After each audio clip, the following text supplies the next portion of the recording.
Hey, what's going on, guys? Coach Bronson here, and I just wanted to kind of give you an update what's going on with me. So, if you have been following me at all, you know that I'm doing an experiment. So, I'm following a protocol that's not something that I've ever really done before.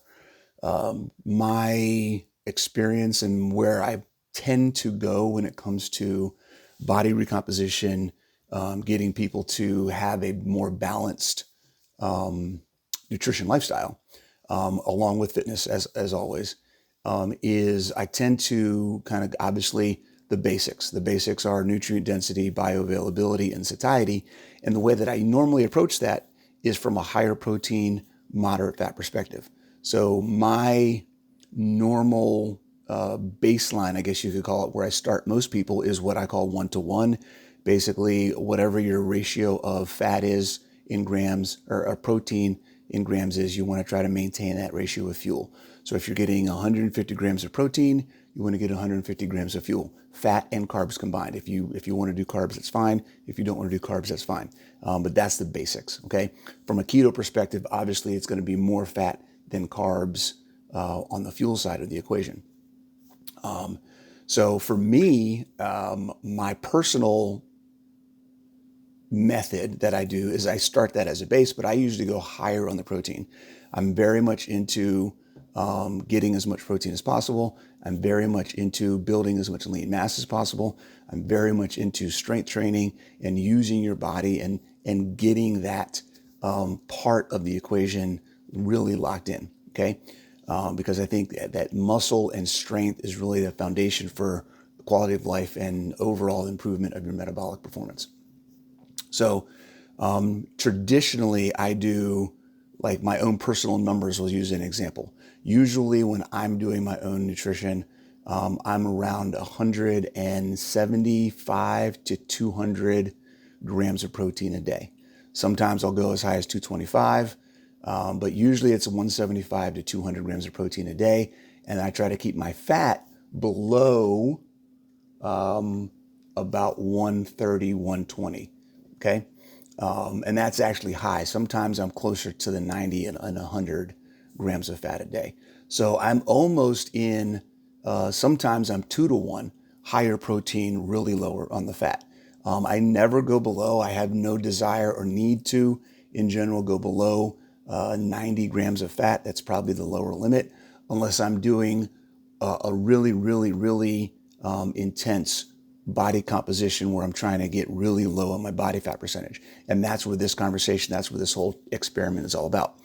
So doing my protocol, higher protein, lower fat, and cutting down to probably the lowest I've been, I think, is 8% on a high protein, low fat protocol. I think the lowest I got was 8%.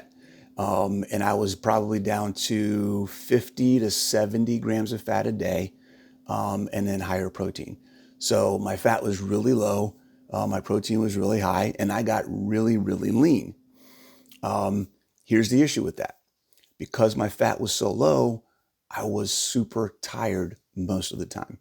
Okay. I didn't have a lot of fat on my body and I wasn't taking in a lot of fat. So the fuel, the amount of energy that I had in the day was not really optimized. It wasn't easy to maintain my energy level and to push through by the end of the day. By 4 or 5 o'clock, I was just lethargic. Yeah, I'd get that kick in in the evening, and it was always weird because at the end of the night when I'm trying to sleep, it's like, oh, I'm wide awake now. But the overall energy was not consistent throughout the day. It was up, then it was down, then it was up, then it was down. Didn't have any problems with hunger. Was getting plenty of quantity of food. Okay, so because I'm getting high protein, I can eat a lot of quantity of food. There's just not a lot of fuel in the food that I was eating. Okay, so if anybody knows who Robert Sykes is, Live Savage, Keto Savage, he's a bodybuilder. He's been doing it for a long time, years, and he does it through a ketogenic lifestyle, but he does it differently than I do it. He does it, and he does his body composition protocol based on a higher fat percentage and a lower protein percentage. So I've talked to him for the past couple of years. We've been going over different things, and I finally pulled the trigger a couple months ago to kind of say, hey, let's give your protocol a shot. I want to give it a shot and see what happens. The expectation was going in that my energy level, this was the biggest thing I wanted to see. Well, two things I wanted to see. One, how did my body composition actually happen? How low can I get? What does that process look like? And then two, on a high fat diet. And then two, what does my energy level look like? How is my energy level going through that as we calorie restrict, as we get to a point where I'm getting in less calories so that I can lose the body fat? And then three, actually, the third one is what happens to my lean mass. So when I'm high protein, low fat, my lean mass is the same. I can actually add lean mass as I'm cutting at the same time. So the question is, can I do the same thing? Can I add lean mass while I'm cutting if my protein is lower, my fat is higher? Is there a difference? Does it stay the same? Do I gain? Do I stay the same? Do I lose lean mass? So all of those kind of things are part of this experiment. So here's where we're at now. We are 2 months in. Okay, just hit 2 months. My weight overall, I'm down about 10 pounds in 2 months. My lean mass is about the same. Okay, have not lost any muscle. My body fat percentage has gone down 3%. Okay, so I was about 15 or so percent when we started. I'm about 12% now. So overall, the effect that we're looking for is happening. The goal so far is being maintained over 2 months. I'm losing weight, not really the biggest issue. I'm losing body fat percentage, and I'm not losing muscle mass. Okay, those are the two big things. And then thirdly, I have plenty of energy. I am not at all tired throughout the day. My energy level is consistent. I get up in the morning, I start doing my work for the day. My workouts are fine in the afternoon. I have energy throughout the day, and I am sleeping fine at nighttime. So, so far, 2 months in, and we're meeting all of the expectations and hitting all the goals. What I'm expecting, and here's where things are going to get funky, is because most of my calories in the day are coming from fat, the quantity of food that I'm eating in a day is less. Okay, I'm doing about 2,300 calories a day right now. 145 grams of protein, 185 grams of fat, and an allowance for 15 grams of carbs, which isn't a goal. It's just I try to stay under that because a lot of foods still have carbs. I eat a lot of eggs. There's carbs in eggs, heavy cream, things like that. So in general, I'm usually between 5 and 10 grams of carbs, but the carbs are there just as an allowance. So in general, I'm about 200 grams of fuel to 145, 150 grams of protein, which is completely opposite what I normally do. Okay. So what that means is I don't feel as full throughout the day as I normally would. So that has been a challenge. Right now, I'm getting 2 meals a day. I do a coffee in the morning with a scoop of protein powder, Equip beef isolate, chocolate because I like my mocha in the morning, and then I do 2 meals a day. Right now, my meals look like six or 7 ounces of lamb. I'm in love with lamb right now. 6 or 7 ounces of lamb with 3 eggs. I want to say 3 eggs 2 times a day. Obviously, I cook the eggs in some butter, but that's pretty much it. So I'm getting 11 ounces of lamb and 5 to 6 eggs a day is kind of what I'm getting for my meals. So that's not a lot of food. I'm used to eating like almost 2 pounds of meat a day. So I'm getting less than a pound of meat and 6 eggs.